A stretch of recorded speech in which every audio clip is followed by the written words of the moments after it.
J'ai peut-être une solution à proposer aux auteurs et aux autrices qui n'arrivent pas à terminer leur manuscrit, ou qui n'arrivent pas à le réécrire. Déjà, spoiler alert de cette vidéo, ce n'est pas parce que vous avez terminé l'écriture de votre premier jet que votre manuscrit est bel et bien terminé. Le manuscrit, ça se retravaille. Vous avez jeté votre histoire sur le papier, maintenant il faut revenir dessus pour retravailler la cohérence, les personnages, l'intrigue, le schéma narratif. Même les plus grands auteurs et les plus grandes autrices n'écrivent pas un manuscrit avec juste un jet. Pour les auteurs et les autrices jardiniers-jardinières, ils sont allergiques au plan, aux frises chronologiques, au chapitrage, aux fiches personnages, et j'en passe. Vous pouvez être jardinier-jardinière sur tout votre premier jet. Je ne vous conseille pas de rester jardinier ou jardinière sur votre deuxième jet. Donc durant la réécriture, les personnes qui voudraient creuser un tout petit peu plus le sujet, vous avez ma vidéo sur ma chaîne YouTube, jardinier-jardinière, roman jamais terminé, point d'interrogation. Si jamais vous n'arrivez pas à terminer votre manuscrit, posez-vous la question, est-ce que la méthode que je vais vous proposer ensuite pourrait vous permettre de le terminer. À mon sens, et selon mon expérience avec mes auteurs et mes autrices, un jardinier ou une jardinière doit aller emprunter, voire piquer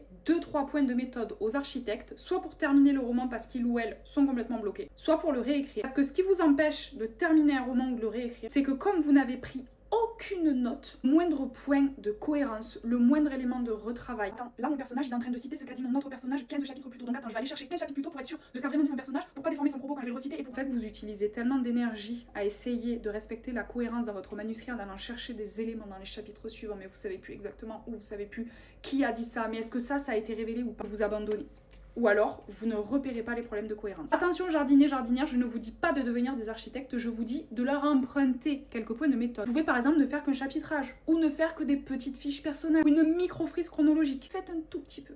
Vous allez voir, ça va beaucoup vous aider.